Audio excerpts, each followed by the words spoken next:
Hi, I'm Gary Jobson, your host for Sailing Quarterly Video Magazine.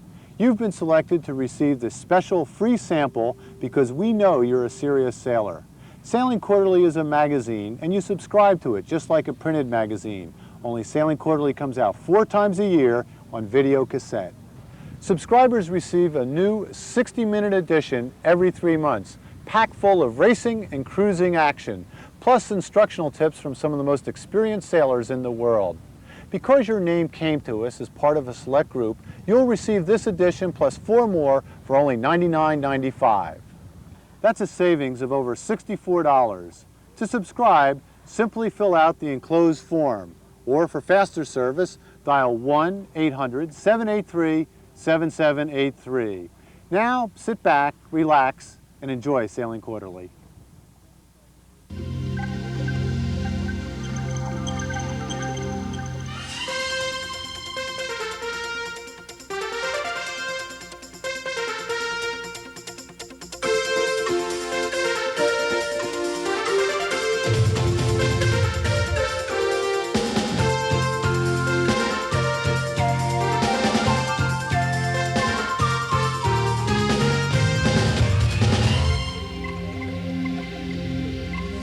Hi, I'm glad you're back with us for issue number 3. We've got some great stories to show you. We're going to go cruising both here in the U.S. and abroad, and we've got some new maintenance tips, plus some very exciting techniques to make your sailing easier.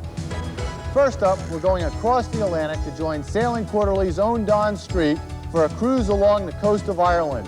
Then we'll visit Block Island Race Week for some very foggy sailing and some more of my racing tips. We're also going to meet designer Bill Crealock and the folks at Pacific Seacrafts. For a maintenance tip, we'll get some ideas from America's Cup rigger and racer, Robbie Young. And my favorite story, Ted Turner and I match racing on the newly refurbished 130-foot J-boats, Endeavor and Shamrock 5. We'll also have more streetwise sailing tips. It all looks pretty exciting, doesn't it?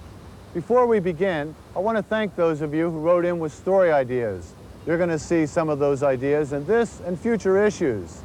Remember to refer to the minute numbers in the corner of your screen, which correspond to the minute numbers on the back of the cassette jacket, so you can easily fast forward to those stories you want to watch again. And now let's go sailing across the Atlantic and be with our own Don Street in the Emerald Isle.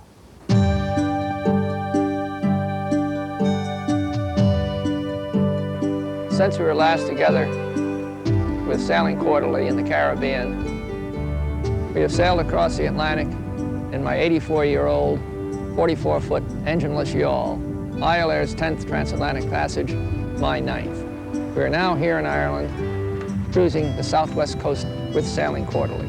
The southwest coast of Ireland has only been available to the bareboat charter in recent years. Yacht Charters International has just set up a fleet of 10 boats, which they hope to expand. And the charter season in Ireland runs from April right straight through to the end of September. Amazingly, September sometimes produces some excellent weather. The weather, of course, in Ireland is not as stable as the Caribbean. You can run into times where you will be harbor bound, but in every little Irish village, you'll find yourself a charming pub. You'll be able to get some nice meals ashore.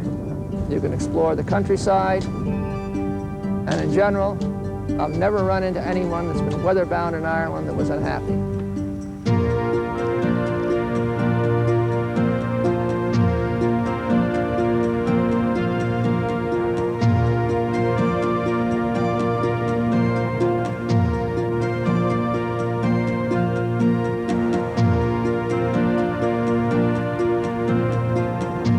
Kinsale is an ideal spot to start your charters, as it's only about 20 minutes from Cork Airport. There's an excellent harbor there, a superb little yacht club, red-hot dragon fleet, and all sorts of other events. The weekend we arrived, there was an antique car tour, and that is really something.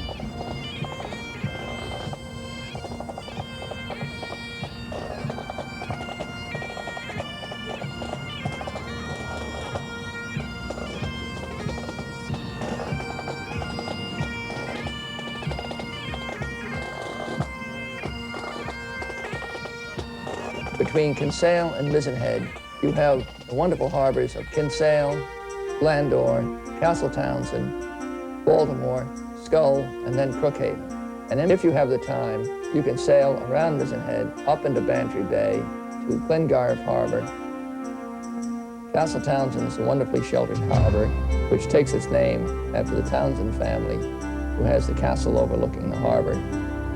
Baltimore Harbor is a large sheltered harbor, home of a large fishing fleet, and is distinctive that at the entrance of the harbor is a large white stone tower known as Lot's Wife. And the other distinctive thing is in typical Irish fashion, you buy your charts at Bush's Pub.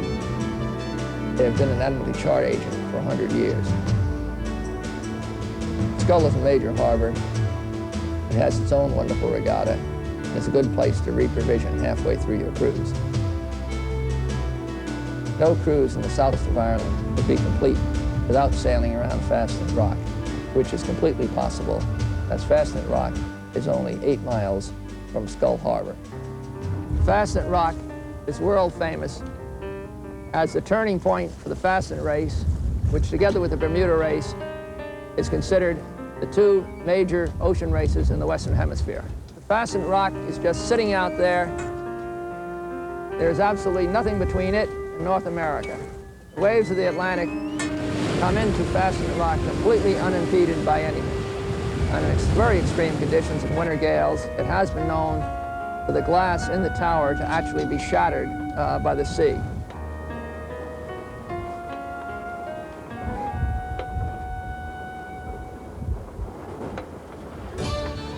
Crookhaven is an excellent place to stop before you make up your mind whether or not to go on to Bantry Bay. And it's also the home of a very active mirror fleet. And in between these harbors, you have literally dozens of nice little uncrowded anchorages. The people ashore are the most friendly in the entire world. The scenery is excellent, and it's a scenery that is completely varied from what you're used to seeing. The villages are rather picturesque. All the villages vie to get the trophy for the tidy town, the most beautiful little town in all of Ireland. As a result of this, you can look at a whole collection of typical little Irish stores with their classic Irish fronts and their classic Irish names.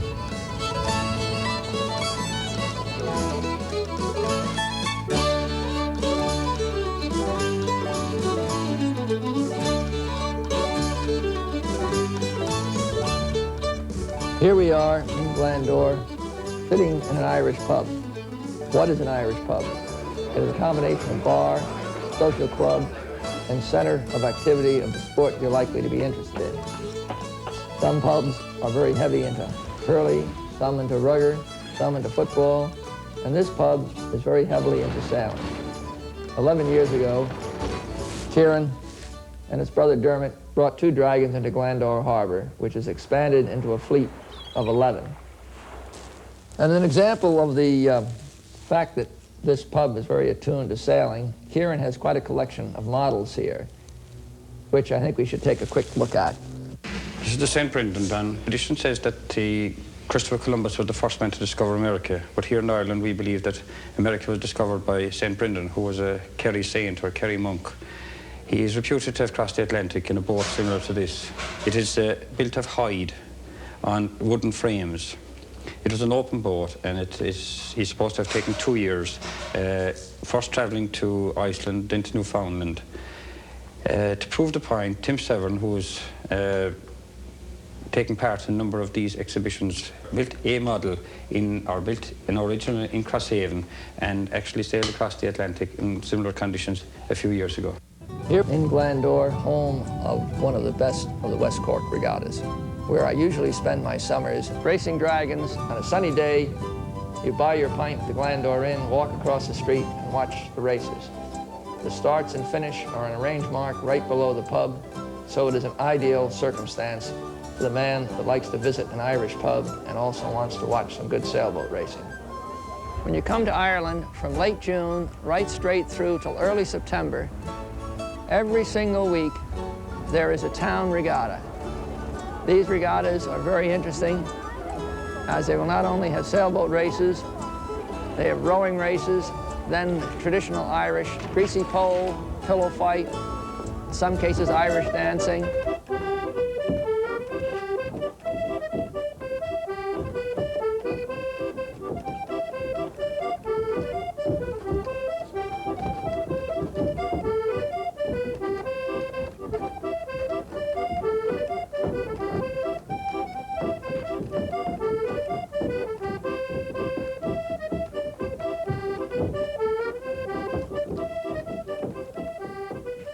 Anyone else there now? 7 rings for 30 pence. 7 rings for 30 pence. Anyone else there now? Have a go. Nothing could keep Don from joining in the fun and racing his dragon, number 405. So he entered the Glandor Regatta, having a little trouble downwind, but tearing up the course upwind, he crossed the line second. Second prize in the Dragon was won by Don Street.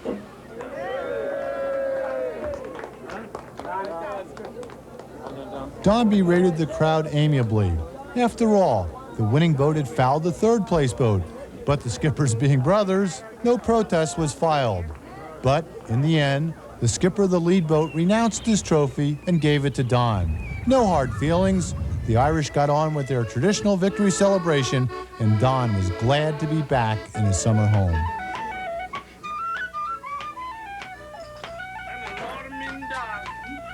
One fist of art, the art of steel. If the left don't tell you, then the right one well and over.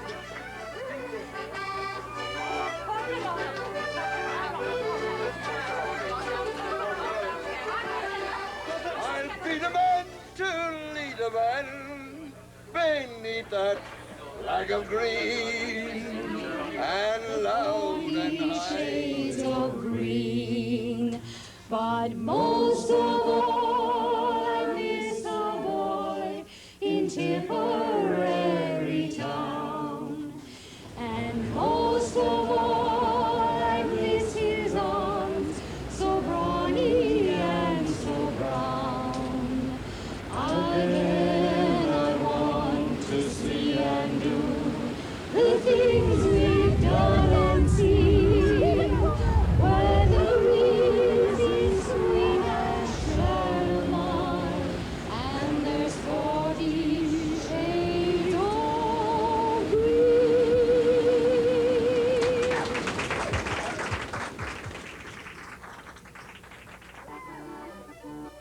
Welcome to scenic Block Island, a tiny little nugget about 20 miles south of Newport, Rhode Island. Every other year, the Storm Trysail Club attracts over 200 boats in a series of 5 days of racing.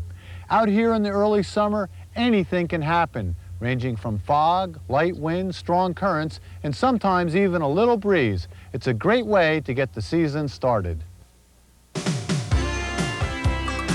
Block Island Race Week is always a popular event. Located near many active sailing communities, hundreds of boats show up for a fun-filled week. While the winds and currents at Block Island are notoriously unpredictable, whatever happens, a good time is always had between races.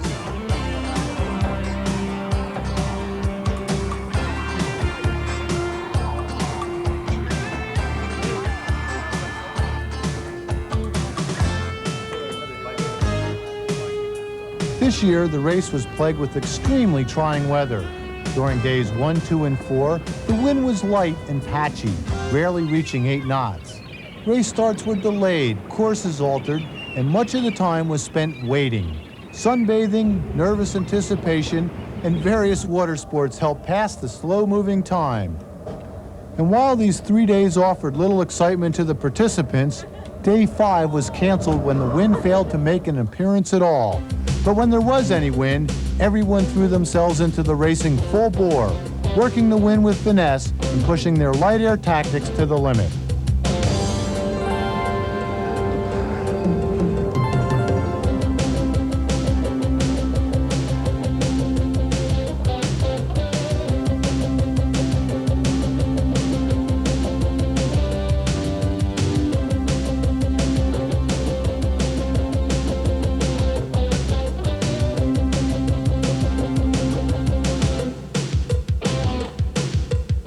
But the real challenge occurred on day 3 with the Around the Island race.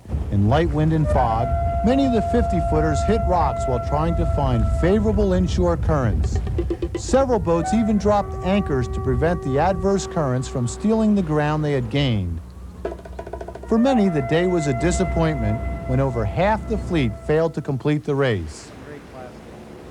But there were some high points to this frustrating week. This year's regatta reaped the first sailing benefits of Glasnost, boasting the first Soviet team ever entered in a U.S. competition. What's your impressions of sailing in the United States? Conditions they're racing are a little bit different. Distances are different. The tidal swings are different. Yeah, quickly changing the weather conditions, and they're learning to use the navigational instruments they were not used to using in Russia, and tactics. Now, the Soviet Union has challenged for the America's Cup. What is your reaction? Yeah, that's correct. Посвященный праздникам различным. They should have happened earlier. We've been waiting with impatience when the Soviet Union could challenge for the America's Cup. Are you having a good time here?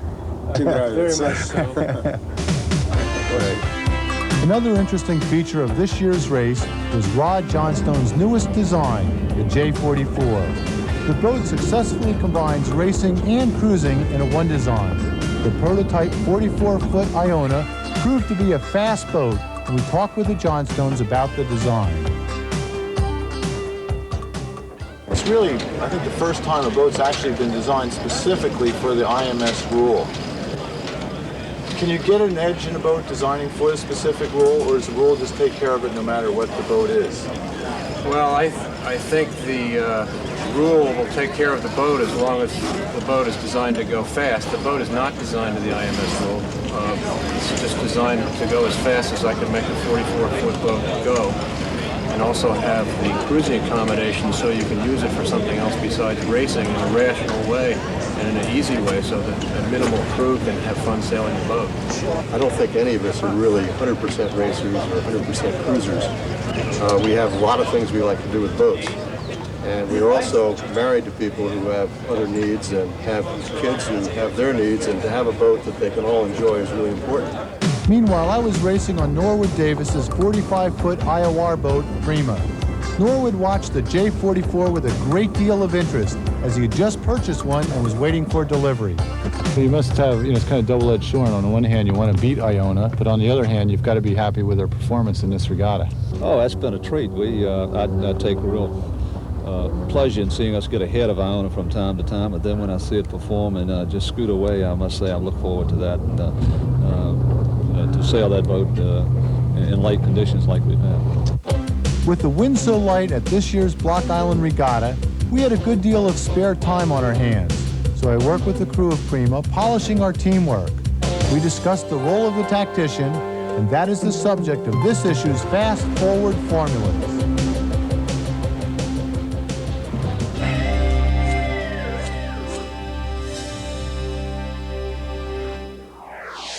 The focus of our racing tip in this issue is the role of a tactician, a job I've enjoyed for years. Every boat needs a tactician, whether you're on a two-person dinghy or in a larger boat like Prima. The tactician does several things. First of all, you're the motivator of the crew, and you set the strategy. You've also got to be flexible, so if things aren't going well, you can change your game plan in the heat of battle.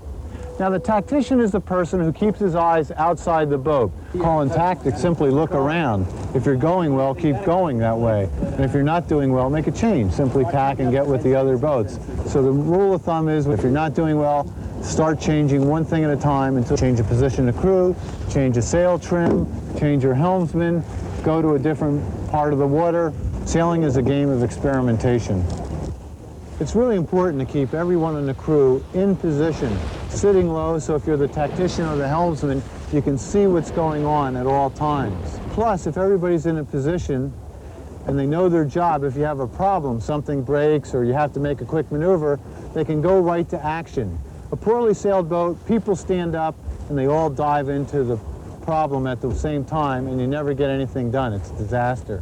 Downwind, as a tactician, it's really important to watch what the wind is doing because it shifts a lot. And the general rule is if you get a lift, in other words, the wind comes aft, then you'll probably want to jibe. And it usually takes a shift of about a solid 10 degrees to make it worth the jibe. You only want to jibe if you're in a puff so that you recover speed. In other words, accelerate up to full speed sooner. Never maneuver downwind in light air because it's very hard to recover your speed. Every degree you sail higher is 90 feet to windward per mile. So you get 2 degrees out of it in a mile, that's 180 feet. You're in a 40-foot boat.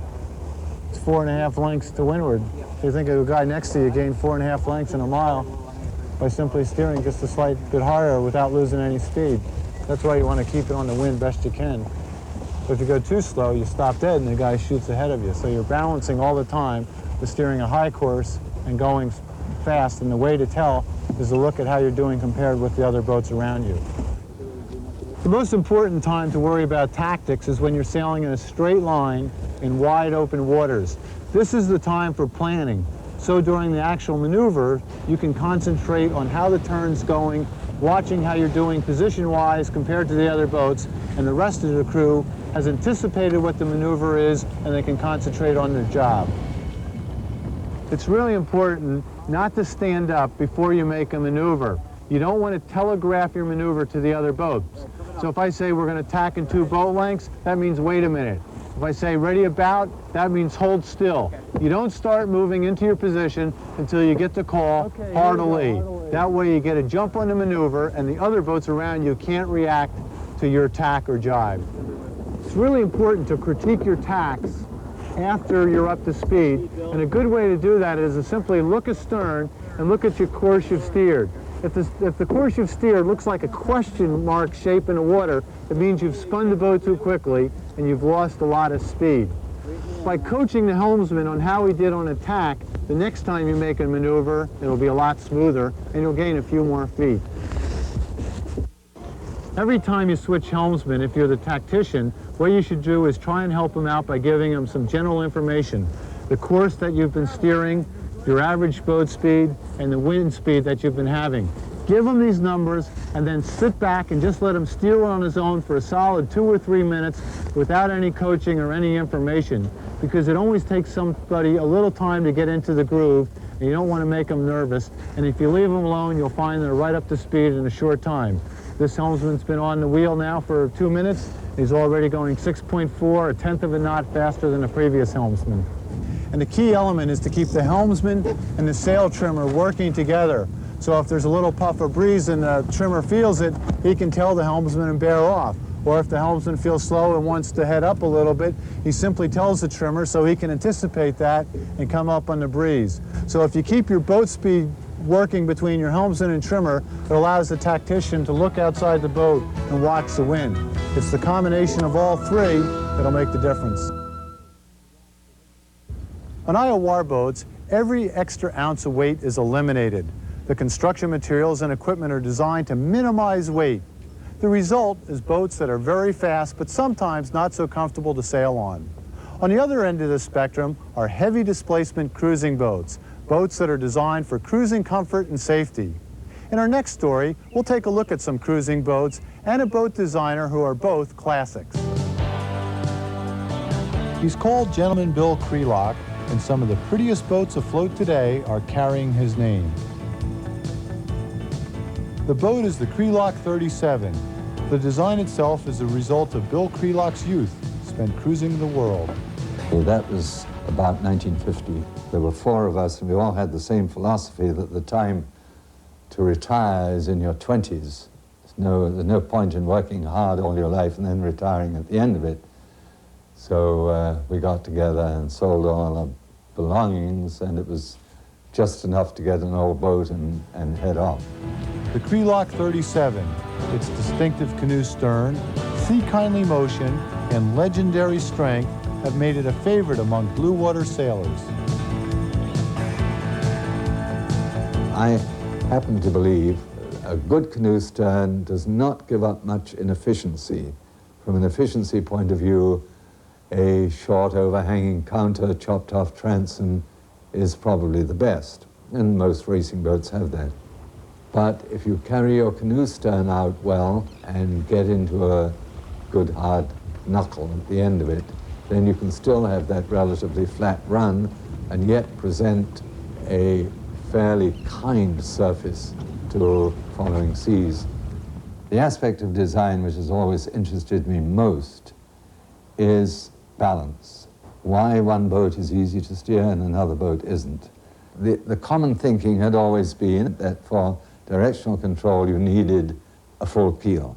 To achieve the directional control without the full keel, I could see that the split underbody cruising boats of that day had very small skegs. Why? I think because they had seen small skegs used successfully on a racing boat, and there is always this feeling that what is good for a racing boat must therefore be good for a cruising boat. By going to a bigger skeg, one might sacrifice a tiny fraction of a knot, but if in so doing you achieve the greater directional stability, then it would seem to me on a cruising boat to be worthwhile. Bill's design of a strong seaboat is supported and enhanced in every way by builder Henry Morschlatt and his crew at Pacific Seacrafts in California. Offshore, cruising in a sailboat can be a very rigorous enterprise, and for that reason these boats are manufactured with very high level of strength to all of the components. We use the hand layup process and squeegee all of the parts to remove the excess resin.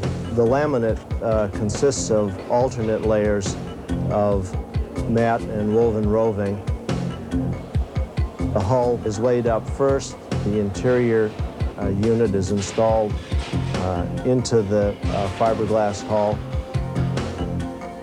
Then the mechanical installations are put into the hull and fiberglass interior, which is followed by the carpentry being installed into the boat.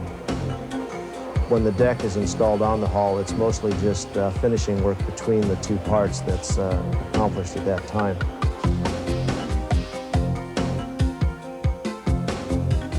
The boats are equipped with all of the necessary hardware to carry 3 anchors made up and in place. There are 2 rollers that are provided at the bow and 1 at the stern. The cleats are all very large on our boats, as they need to be on any cruising boat. The Crealock 37 is the result of a unique partnership between Crealock the designer, Pacific Seacraft the builder, and sailors like Patty and Bill Meanley, who have put the boat to the real test in the farthest corners of the globe. When I bought a boat, there are 3 things that I was interested in: is how it sails, how it looks, and how it's built. And certainly passed the first test, because it keeps up with a lot of bigger boats and surprises a lot of people as far as looks. I still think it's beautiful. I think it's the prettiest 37 that there is. And as far as how they build it, nothing has broke whatsoever since we left. We sailed originally from San Diego to Marquesas and all through French Polynesia and the Cook Islands, to Tonga, and then down to New Zealand, across to Canada, and sailed Pacific Northwest and arrived back down to San Diego at the end of this summer. We've put 20,000 miles on it now. The boat's just as solid as the day we left. Well, we had lots of 150-mile days, a few 160s and one 170. We started out much more conservative than we ended up, but once we realized what we could handle and what the boat could handle, we were dissatisfied if we didn't get 150 miles a day. In a boat where you cannot carry a big crew, ease of handling becomes extremely important. It cuts down on crew fatigue, which is possibly, I think, the biggest single danger when cruising. Most of the bad judgments have been made when tired. So that indefinable quality of balance was really what we put at the head of the list. A racing boat, the crew has to be able to take care of the boat. A cruising boat has to be able to take care of its crew, and there is a vast difference. Whether you're cruising across the Pacific or racing around the buoys, the most important equipment item to check on your boat is the mast and the rigging. One of my crew in the 1988 12-meter World Championship was Robbie Young. Robbie's been the rigger in 2 America's Cup campaigns and now has his own rigging business in Texas. Robbie's going to give us some tips on what to check on your own rig.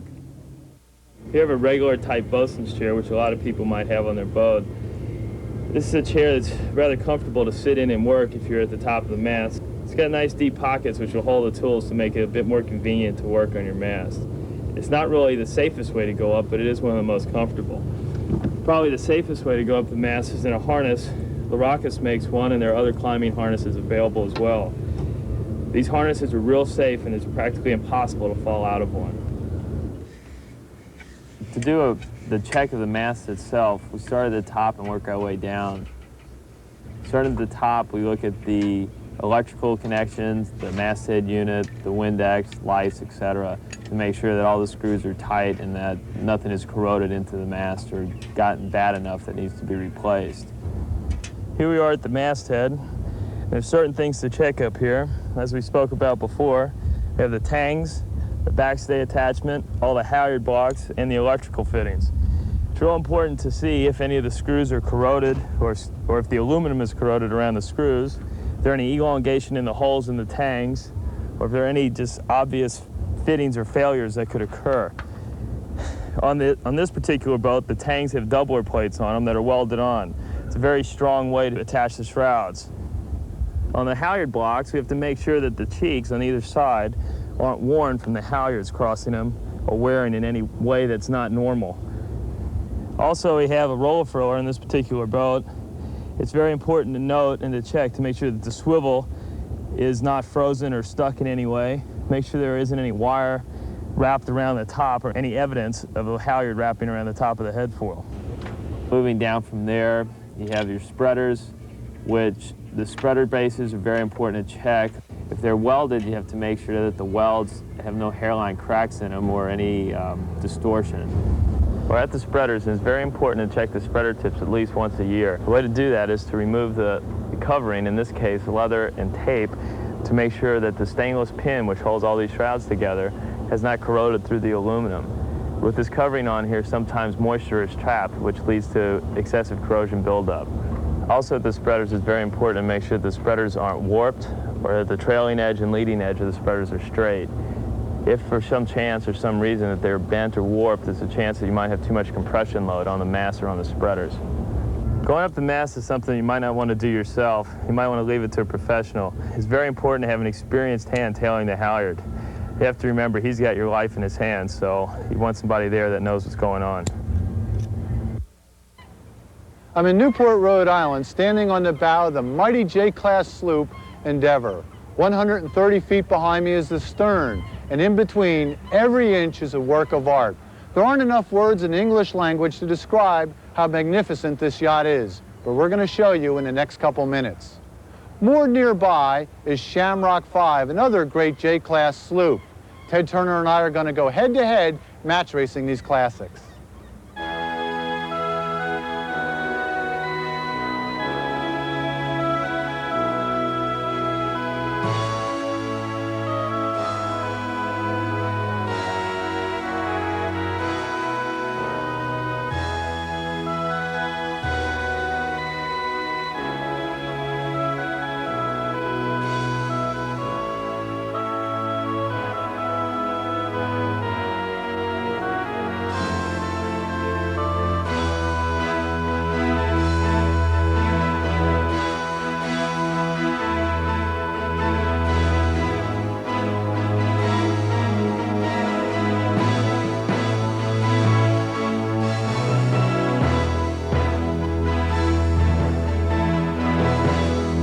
Rescued from the scrap heap and transformed into a yacht of unparalleled perfection, Endeavor stands today as a testament to the tenacity and passion of one woman, Elizabeth Meyer.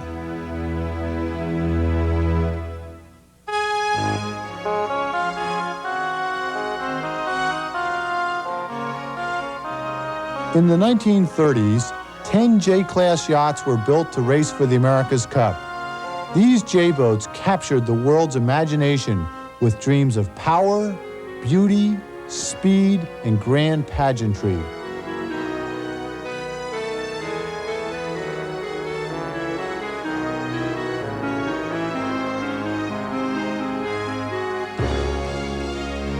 They were huge torpedoes, 130 feet long, displacing 165 tons of water, bows jutting out over the waves. These were the fastest boats of their time. The mast towered 17 stories above the deck. The boom was 68 feet long. Imagine 31 crew members raising 5,000 square foot mainsails and 11,000 square foot spinnakers and managing the reins on these thundering, sleek thoroughbreds.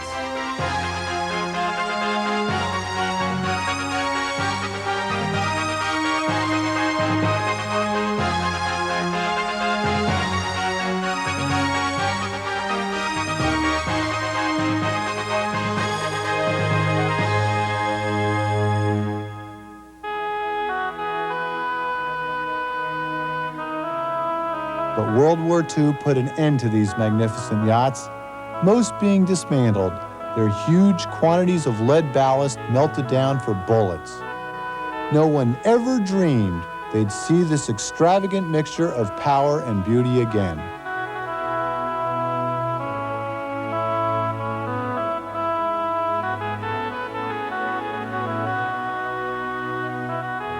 I just think that I was no different from any other sailor, that I grew up worshiping jays just like every other sailor did. I was writing an article for Nautical Quarterly when I went to England and looked at a few jays over there. Velshida was there, and I went sailing on board of her. And while we were sailing down Southampton water, someone pointed out Endeavour, and I looked over at her on this spit of land in an abandoned seaplane base, and that was my first glimpse of her. She looked absolutely horrible. Her keel had been cut off in a terrible way, and she was sitting out in the rain and all rusted. But I really felt sorry for her, mostly, and I thought, you know, somebody really ought to do something about this. And I got a kind of a sinking feeling because I knew it would be me. I bought the boat in August of '84 and actually moved over to England in January of '85 to personally oversee the reconstruction of the hull. The boat was not in a yard. We just built a plastic building over it and hired some welders and went at it. And 18 months later, we were ready to launch the hull, just the hull, which we did, and that was really a fantastic ceremony and a lot of fun. After that, the hull was towed to the Royal Houseman Shipyard in Holland, while a building large enough to hold Endeavour was built. Then construction started up again and was completed 20 months later. In all, Elizabeth had spent 5 years on the restoration.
Was it harder than you thought?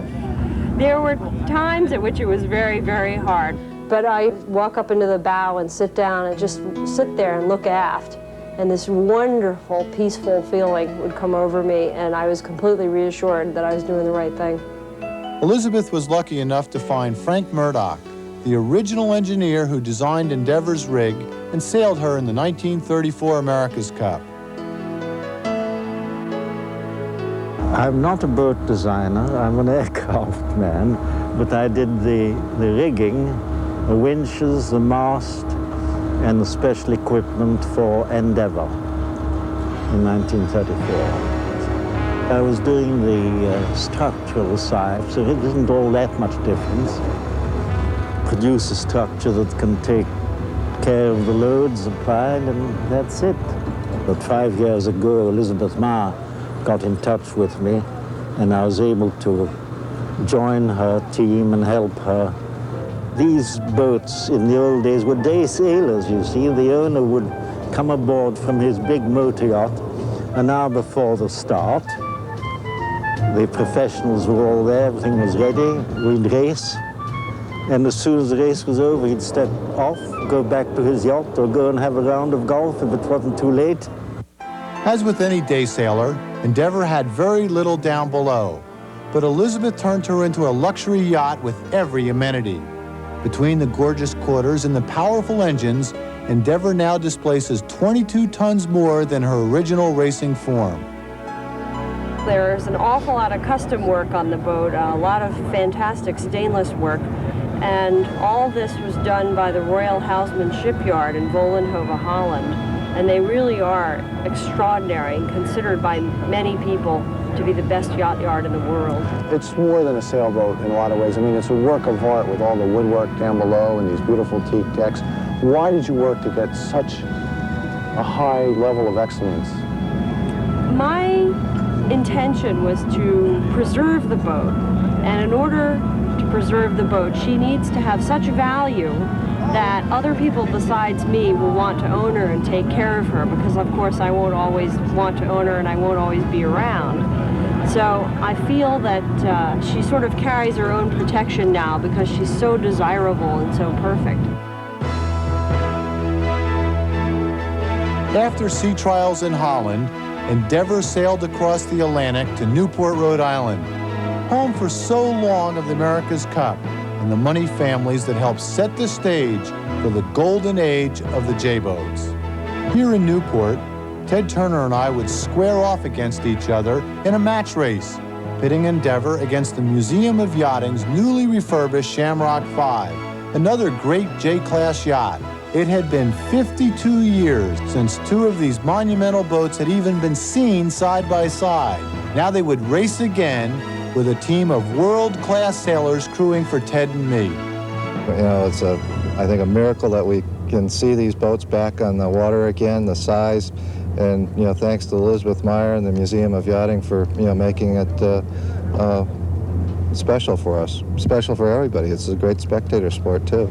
It's fantastic. It is one hell of an experience. It was the golden age of yachting. They said you'll never see, they're gone. You'll never see them again.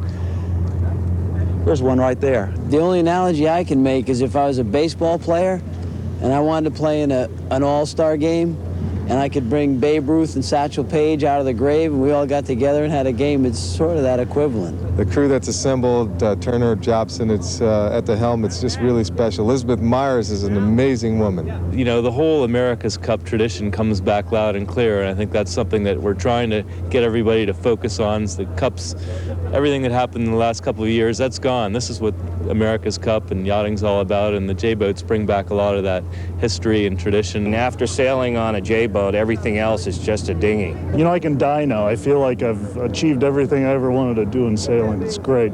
Yesterday it was a magic moment because it took a little while to get the mainsails bent on, the booms and the boats away from the dock and the battens and the sails. But finally we got the sails up and we started going sailing, and the two boats came together for the first time in 52 years, boats of this size, the J-class, actually sailing alongside. We were maybe 20 or 30 feet apart, and it was like a rush between the 70 or so people between the two boats. It was really special.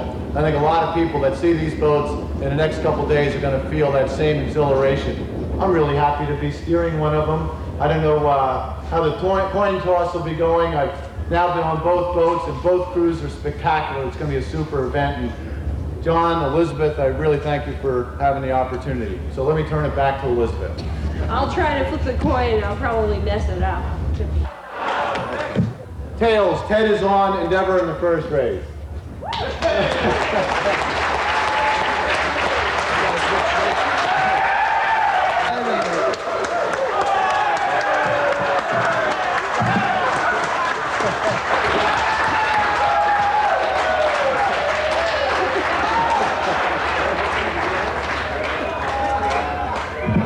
right, guys, you saw that start. They haven't seen anything yet. We're going to go. The docks were packed with grandparents who brought their families to see these magnificent boats that had captivated them in their own youth. It was a glorious spectacle, boasting a spectator fleet of over 1,500 boats, drawing even the Trump Princess and the Queen Elizabeth II. There were 3 races, Ted and I switching boats between each. Heading to the starting line in the first race, we were all a bit tentative and nervous. What if we ripped a spinnaker or sliced a spectator boat in half? But our nervousness was soon replaced by awe when these 2 graceful beauties began circling each other and sailing side by side against the skyline, a sight no one ever thought would be seen again. When Shamrock pulled up and Endeavor came at us in a very tactical type situation, I realized that this was in fact the first time in 52 years since that had happened in Newport. And I had tears in my eyes, and I admit it. It was great. Does it matter which boat wins? Sure it does. Doesn't it always? However, it soon became apparent that Endeavor, half a century later, was still the faster boat. I was skippering Shamrock 5, but my exhilaration was undaunted. She too is a beautiful J-boat with more power than anything I've ever touched. Plus, I damn well win the second race, but in the next 2 races, Ted, the cruise, and I had caught on. No more hesitation. We became bold. In both contests, through strategy and tactics, Shamrock 5 gained momentary leads, although Endeavor was indomitable and always stormed back. It's wild because you have so many spectator boats, but also the wind is shifting through about 30 degrees. And so these boats have so much apparent wind that the wind shifting, it's really an artificial kind of wind. And I've never sailed a boat like this, so it's kind of new. It's also exciting because there's a tremendous amount of power. I mean, right now I'm doing over 10 knots and the wind is only blowing about 8, so I'm going 2 knots faster than the wind is blowing, which is highly unusual. In race 2, only moments before the start, I was amazed as I saw Ted's heavy jib come down. His crew on Shamrock made J-boat history with the fastest sail change ever seen as he hoisted his light air jib. It was a gamble, and it worked. I went inshore and was almost becalmed while Ted raced away. But he misjudged the mark and was forced to make 2 extra tacks, giving us the lead and the race.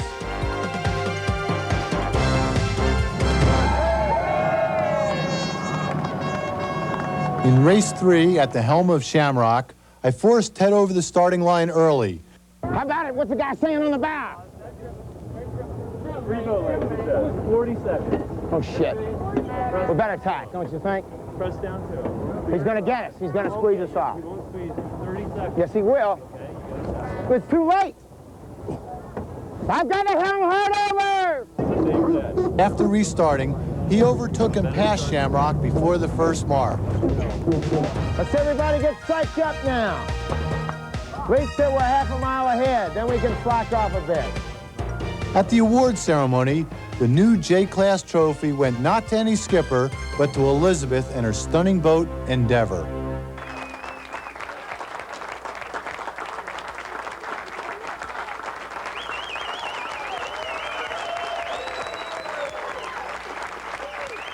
The regatta had been a dream come true for Elizabeth, Ted, the crew members, and me.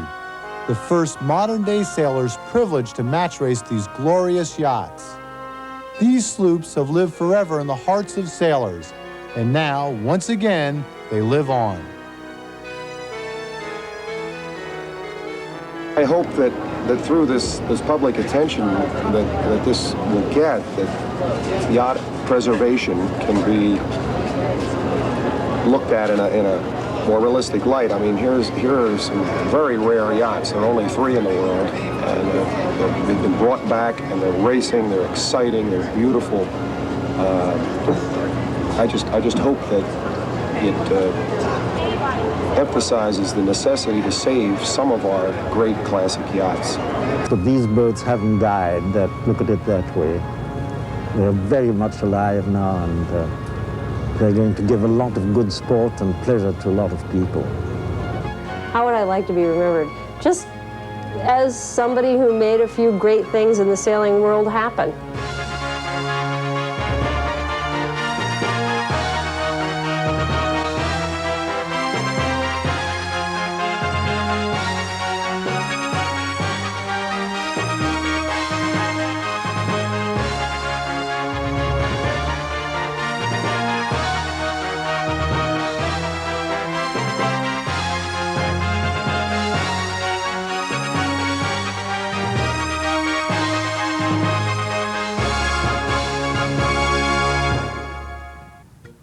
Well, are you enjoying Sailing Quarterly so far?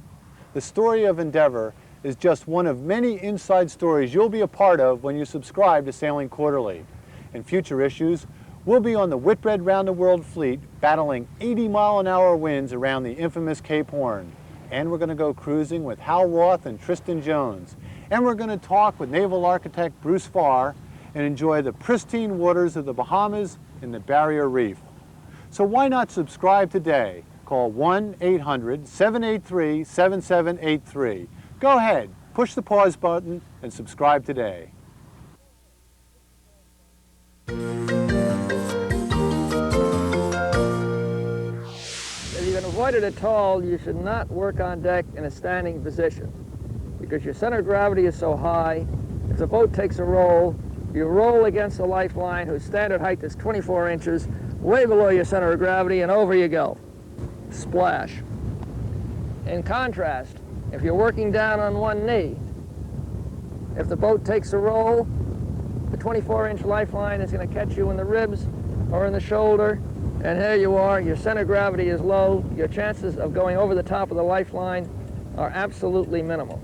Another advantage is that there's no chance, or very little chance, of your ever losing the turns off the top of the winch or the top of a windlass when you're taking in or easing out a line. Whereas if you're standing up, the chances of losing a turn off the winch or windlass is very, very great. Plus, if you're heaving on a winch, when you're down on one knee, you can develop a lot more horsepower than you can if you're standing up and off balance. Don's been sailing the Caribbean for nearly 30 years, and during that time he's learned a great many secrets. You know, everyone who sails the Caribbean tries out a glass of rum from time to time, and Don's even got some special advice on how to find the best rum. Good Mount Gay rum. This is what everyone knows about. Pour a glass of Mount Gay, and right next to it, we have what only a few yachtsmen who've been in the southern end of the Caribbean know about, Carriacou Jack Iron. This is what is known as very strong rum. And we'll pour that in the other glass. And we will show you how strong it is. Because we take an ice cube and we drop it in the Mount Gay. It floats very nicely. We take an ice cube and we drop it in the Jack Iron, and it sinks right straight to the bottom. Among other things, the Jack Iron is absolutely wonderful for Christmas pud, because when you have your Christmas pud and you add brandy to it, you have to put the brandy on a spoon and heat the brandy and light the brandy, not Jack Iron. You just pour it over the Christmas pud, light it, and vroom, it goes up like a great big volcano. The kids love it. Now that means it's about 190 proof. And people ask me, what's it like drinking it? And I said, it's just like pouring kerosene down your throat and having someone hit you on the back of the head with a ball-peen hammer at the same time.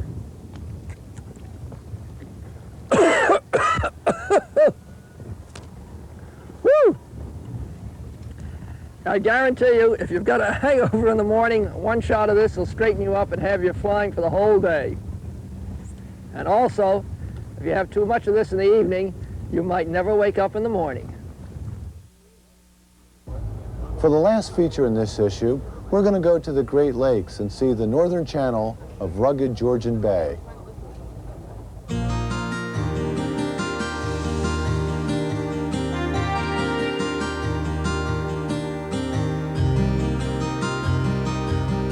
The North Channel cuts across the top of Lake Huron, forming a deep water channel between the northern shore of Lake Huron and Manitoulin Island.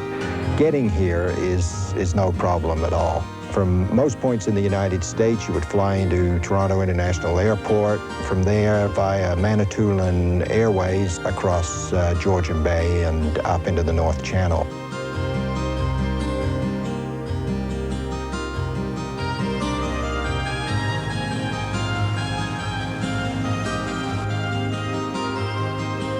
We chartered an O'Day 35 out of Gore Bay through Canadian Yacht Charters.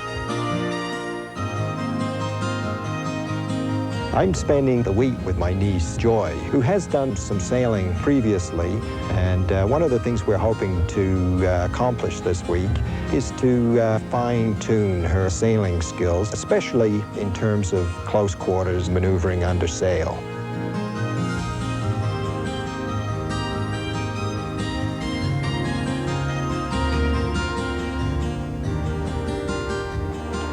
Our first anchorage was one of the best known in the area, and that is the Benjamins.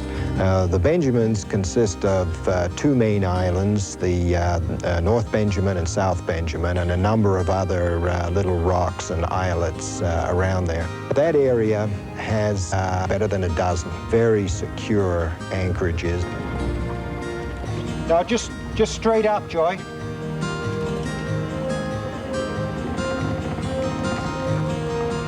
I took the little dinghy once we'd anchored for the evening and went off, landed just off some rocks, climbed around up on the hill, had a great view all around. It was very peaceful. The sun was just kind of starting to go down.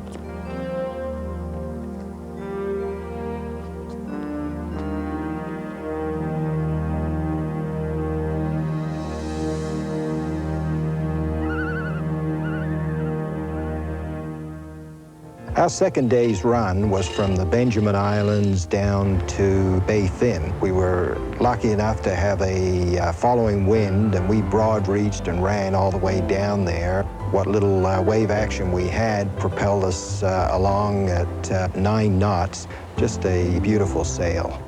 We did the 35 miles in just a little less than 6 hours.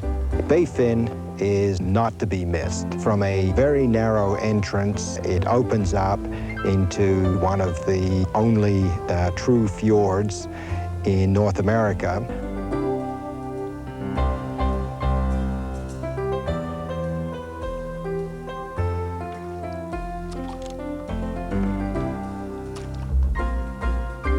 It's a popular pastime to go ashore and hike up to some of the freshwater lakes.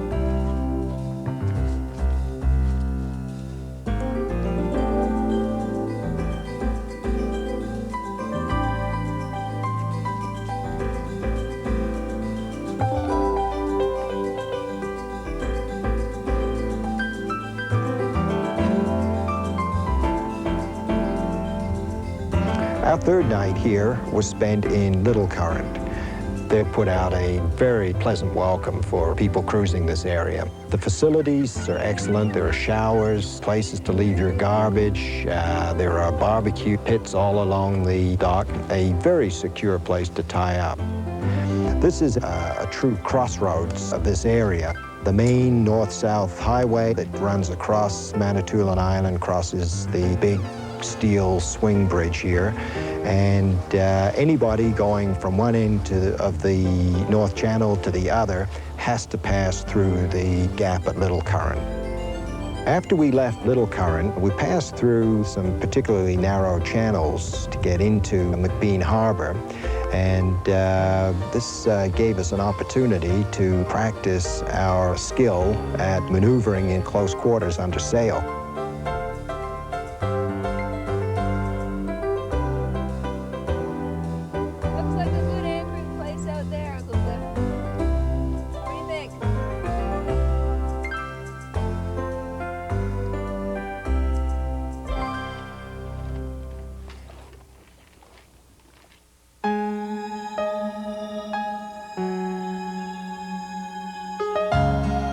It's the week after Labor Day. The temperature is still in the 70s, good winds. The water temperature is still pleasant enough to swim.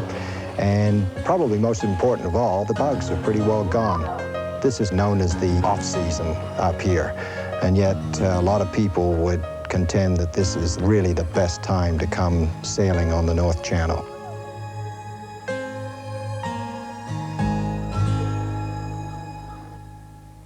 We spent the next morning tacking up the channel between Anchor Island and Lee Island, and Joy counted 26 tacks in the first hour, so that gave us a real workout.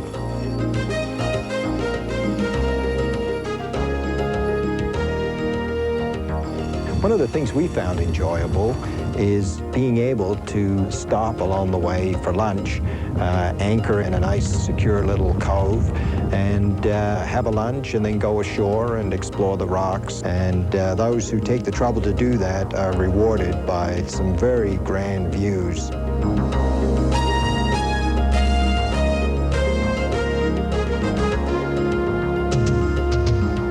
One of our more exciting sails was through the very narrow Little Detroit Channel. We were able to tack right through, in spite of the fact that the channel is only 75 feet wide in some places. Like a lot of the channels in this area, the deep water goes right into shore, and at some places we were able to almost put our bow over the rocks on shore before making our tack.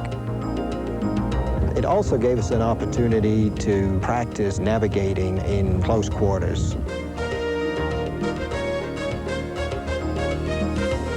It is very important that you keep track of where you are, and you do this by counting the islands as you go by. Very important to have a person posted on the bow, to have good light coming from behind you and high up so that you can spot off-lying rocks and shoals.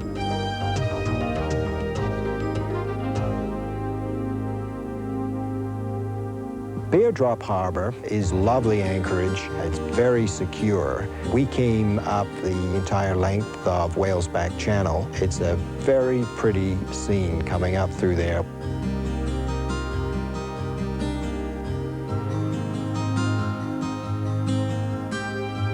This is an excellent area for a novice to perfect his or her sailing skills. There's a lot to be learned here about navigating and a good sail trim.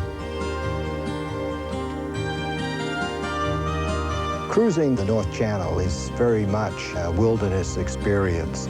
There are very few settlements in the area. Nightlife really consists of listening to natural sounds such as the cry of the loon, the occasional slap of a beaver's tail, the wind in the trees. It's a much more quiet, contemplative type of cruising.